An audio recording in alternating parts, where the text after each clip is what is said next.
A team that we thought was going to be a threat coming into this season was Milwaukee. And they start the season at 2-8. Let me tell you, Rachel, I had my column writing fingers out. Like, I was ready with the shell of a story that said, all right, Oklahoma City. All right, Milwaukee. All right, Sam Presti. All right, John Horst. Let's get you two in a room. Let's get something done. Oklahoma City, you've got 4 draft picks in the first round of this generational draft coming up next year. You got a big fat contract with Isaiah Hartenstein. You've got Jalen Williams to potentially dangle as the hook. Milwaukee, you ain't going anywhere. You can trade Dame down to Miami. I'm sure that deal's still on the table for a Tyler Hero package. But Giannis, you deal him to Oklahoma City. Oklahoma City gets Giannis with 3 years left on his contract. The Bucks get arguably the greatest rebuilding package you could possibly get, a Herschel Walker type deal. I was ready to go. Now, I'm still keeping that column in the drafts folder. We're not done with that column yet. But for now, it's, on the shelf because Milwaukee has won 6 games in a row. They have not beaten many good teams during that stretch. It should be noted. Their schedule's been pretty light, but you play the teams that are in front of you, and they've been playing a lot better. First 10 games, they had a defense that ranked 22nd in the NBA in efficiency. Over the last, really since then, whatever number of games is, 10. Over the last game since then, they have a top 10 ranked defense. So that to me is the big difference, Rachel. They've figured out some of their defensive deficiencies. Giannis and Dame have been awesome. Both of them been putting up some huge numbers on that end of the floor. Some of these younger guys are getting it done on the defensive end. Andre Jackson is one. AJ Green, I think, is another. They're still waiting for Chris Middleton to come back. We'll see what he has left. Soonish, we hear. Soonish. These Doc Rivers, press conferences where he's like, getting closer, he's doing this and that, and it's still hard to decipher. But are you ready to kind of jump back on board the Milwaukee as a contender train? Look, this has been a soft stretch of the schedule for them. So you could look at that as, hey, they're winning the games they're supposed to win, and not everyone does that. I think sometimes that's underrated. We say, oh, it's a soft schedule. Guess what? Some teams fall apart in a soft schedule because they don't take the game seriously enough.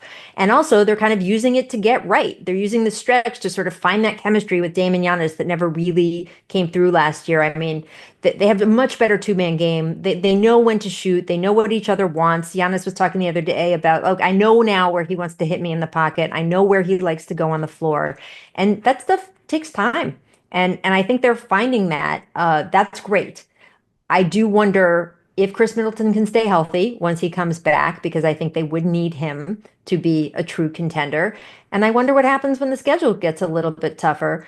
I will say that I would never trade Giannis Antetokounmpo, no matter how many first-round draft picks you offered me. We don't have to do this now, but you could offer me 10. But here's the thing. Here's my key question with a guy like that. And just look at his numbers over the last month, if you want to have this conversation, is say you get those 4 draft picks from Oklahoma City. You then have to hope that sometime 5 years from now, one of those will hit and become a Giannis Antetokounmpo. And guess what? That is unlikely.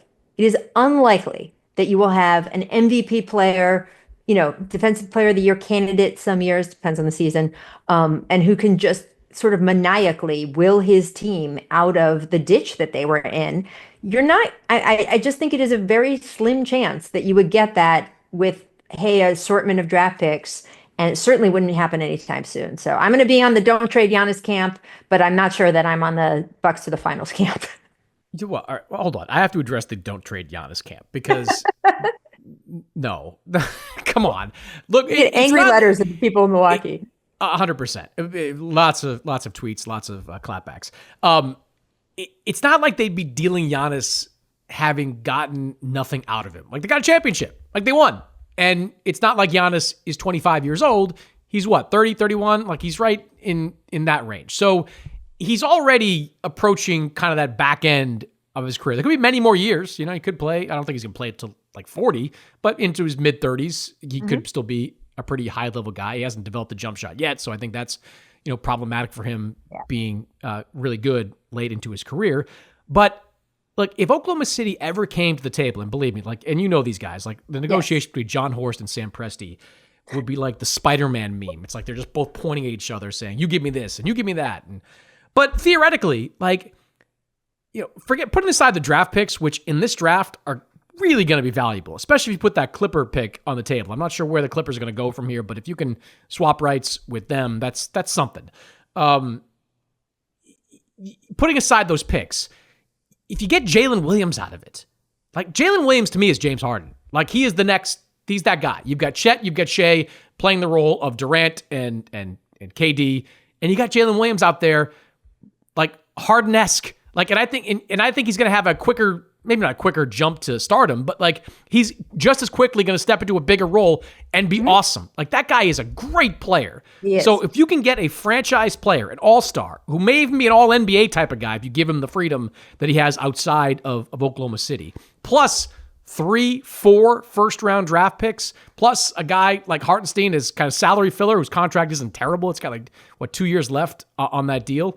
I don't know. I'd have to strongly consider that, especially knowing that Giannis is not subtle about his desire to win, right? Like he's pretty consistently said, like, if I can't win here, I'll have to go and win somewhere else. So if this team dips again, and look, again, this is why it's a topic for us down the line, because I think Oklahoma City is going to ride with this team the rest of the year. I think they're going to see what they got. And then they get I don't think they're trading Jalen Williams, but no. But look, it is about to get really expensive with that team. Like Alex Caruso is up for an extension in a couple of weeks. I think he's going to get it, right? Like there's no way. They knew that when they got him, right? There's no way he made the deal giving up Josh Giddey without knowing exactly what's going to cost to keep Alex Caruso.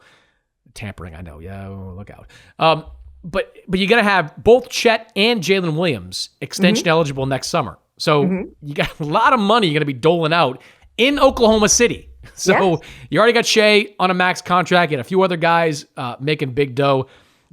This is going to be the summer for Oklahoma City to either push their chips in or get out. And I'm talking about before the draft because you want to make a deal before the draft so that other teams can have a chance to deal these picks. See, you got me back. Got the column back out. Just pulled it right back out of the draft folder right there for you. But I'm with you on Milwaukee. I need to see more. I think this game against Boston on Friday is going to be a good litmus test for where they are. Yeah. Like they'll be healthier. They'll have more time, obviously, with their defensive schemes.